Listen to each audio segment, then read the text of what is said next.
Hello, everybody. It's the Red Bull, and today we're going to be talking about Adair's History of the Native American. This text from the 1700s has been catching a lot of momentum with the African Americans claiming to be the original indigenous peoples of the Americas. The reason being is because Adair describes some of the Native Americans from the Americas as having close ties to Hebrew culture and their customs. This video was not made to argue that point because I think they're absolutely 100% correct.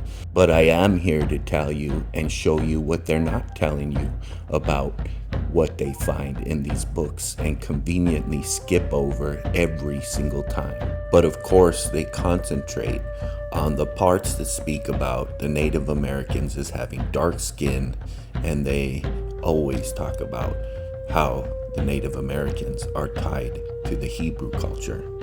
It becomes unsettling to see how many people actually believe this just by watching some of these videos that are being put out on TikTok by these African Americans.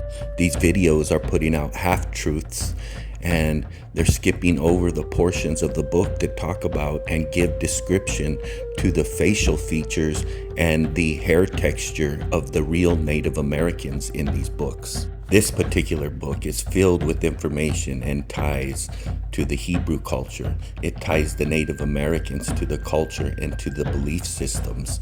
And you can watch plenty of videos on TikTok about that subject, but we'll be looking at something different on this video. Now, I've already covered in another video on my profile all the eyewitness accounts from the early explorers dating back to the 14 and 1500s as stating that the Native American had straight hair by all accounts. If you are interested in this subject, I recommend that you go to my profile page and check out that video. Not one account stated that they had curly, tight, or afro type hair. As a matter of fact, I set out a challenge on my last video, which you could find on my profile, which covers all the early accounts from the 14 and 1500 eyewitness accounts from the explorers themselves.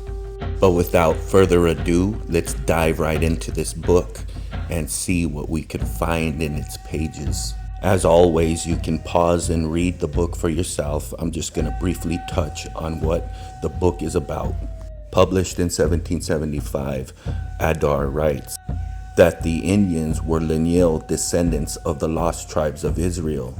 This descent, Adair writes, I shall endeavor to prove from their religious rites, civil and marital customs, their marriages, funeral ceremonies, manners, language, traditions, and a variety of particulars. Devoting the first half of his book to providing the theory, he provides no less than 23 arguments that will astonish and fascinate the reader in their common belief in Jehovah, the Native Americans, Yahuwah. Adair says they pay no religious worship to sticks or stones after the manner of the old Eastern pagans. Neither do they worship any kind of image whatsoever. He cites their common idea of theocracy and their ministration of angels. Knowledgeable in the rudiments of Hebrew, he says, the Indian language and dialects appear to have the very idiom and genesis of Hebrew. Now, I know when you hear the word Hebrew, you automatically think of a darker people, maybe a black or African type people.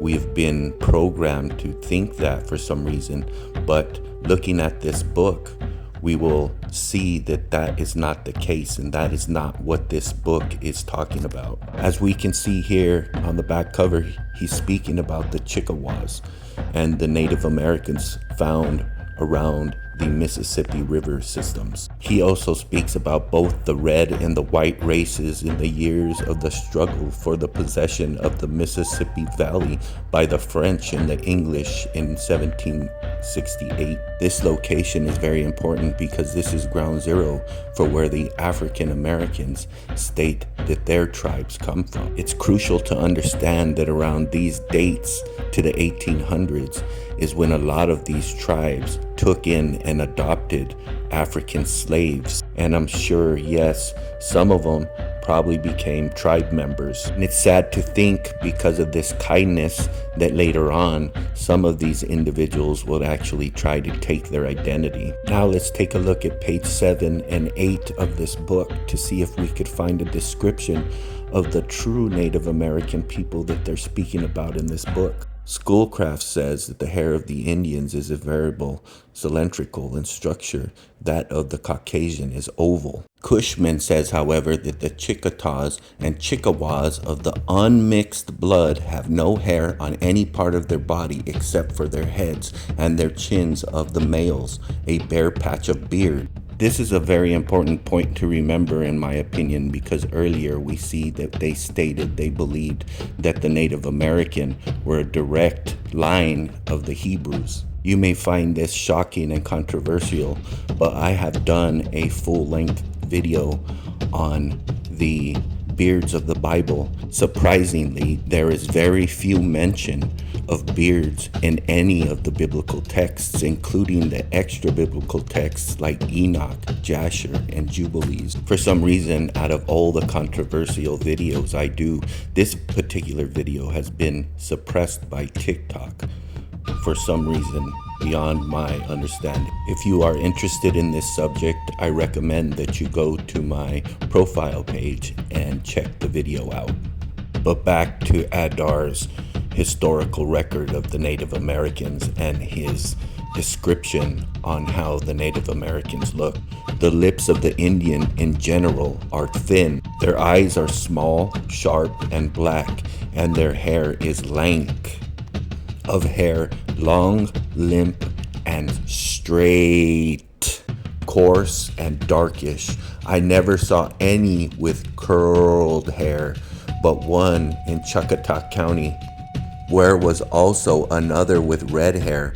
Probably they were a mixture of French and Indian. They were also reported to be imbarbous, which means beardless, clean-shaven, or hairless. Not to be confused with Berber, which was a mixed people from the Arabs and Northern Africa. And yes, by all early accounts, the people in North Africa were of a mixed multitude. I hope this video was able to clear up the confusion and get rid of all the disinformation that has been put out on TikTok regarding this book. I recommend that you pick it up and read it for yourself, but don't skip over the parts that you don't like. Just appreciate the whole work. Share this video with anybody you feel that is in need of an education, and don't forget to like, share, and subscribe. Until next time, may Yahuwah bless you.